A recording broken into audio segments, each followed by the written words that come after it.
Let's drink apple cider to Rent a Girlfriend, chapter 222. Before I start today, I actually just want to read a little bit of Rent a Girlfriend, so, just 1 second. Allergies or something. I don't know. Hold up.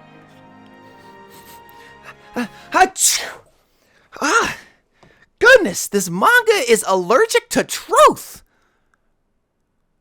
I cannot believe Reiji Miyajima. Why did I put it down? This manga cannot seem to grasp the concept of truth. None of the characters seem to care about it. Even Mami doesn't seem to care about it. Everything is just a twisted nightmare. What the heck is this? What is this? Kazuya tries, okay? He tries. Alright? In the middle of the chapter, after Nagomi is disappointed in him, and we will get into very explicit detail about what that looks like, but I just want to start with the fact that Kazuya does try, okay? He tries. He's like, I'm sorry, and just look at his face. Look at the man. He's trying. In his inner thoughts, he's just like processing what's next. Like, oh, everything is over. He's just like, I guess now is better than ever. The man has tried multiple attempts to be honest. He's always interrupted. And this time is no different, which is getting annoying. But let me go ahead and get into the sort of the meat of this chapter.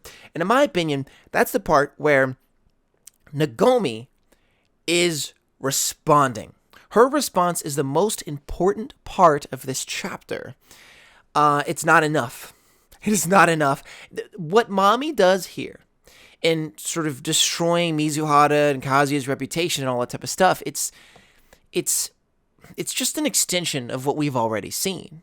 Nagomi's response, however, since it's like her first response to the truth, any sort of truth, is huge. Kazuya's response to the truth is huge. Mizuhara's response to the truth is huge. But Mami doing all this type of stuff, her plan, yes, it's exciting that we get a chance to see what she's doing, but it's not necessarily moving the plot forward, and I stand by this because it's nothing new. This is expected. After the phone dropped, we all knew that this was coming. This is not new. So let's get into what Nagomi has to say, all right?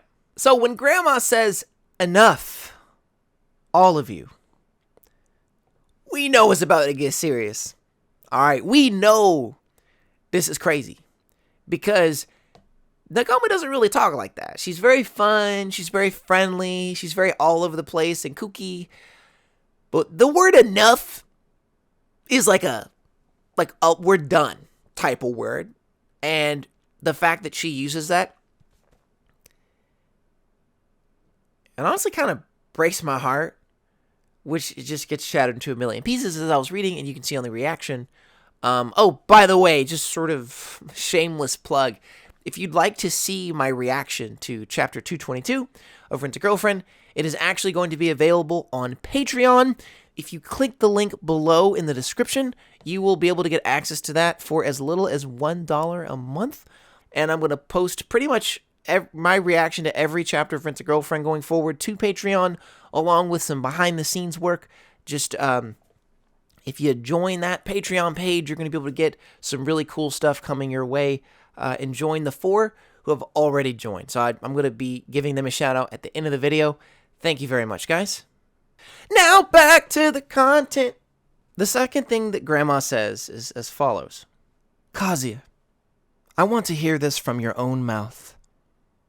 Chizuru-san is a rental girlfriend? She's not your real girlfriend? Is that right?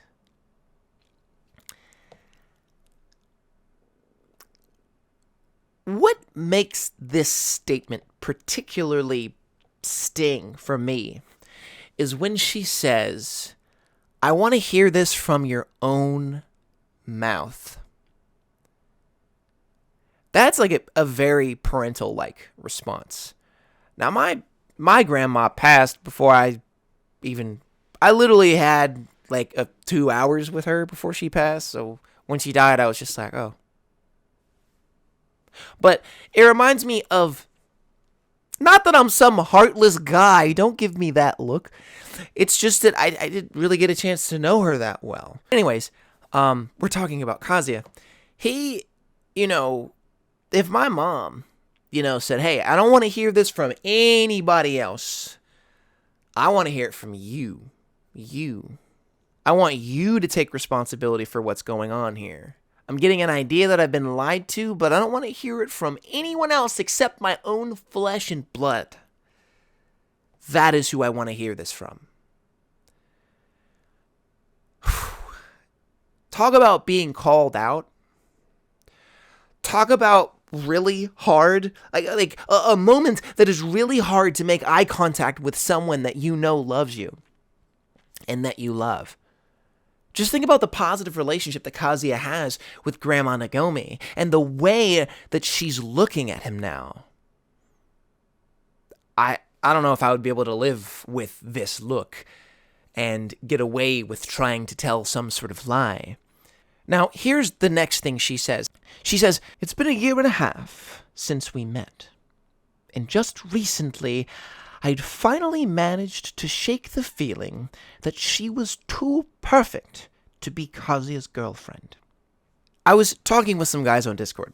And if you know a lot about Japanese culture, please correct me if I'm wrong in the comment section. But it sounds like the children of Japanese parents, they have place a lot of hopes and dreams into their children. And right now, Kazuya isn't really living up to any fantastic expectation. Just because he's spending his money on rental girlfriends, he doesn't seem to be a particularly great student, and he kind of doesn't have a lot of confidence. Even in the very beginning of the story, no one really sees him as some sort of stand-up Chad guy.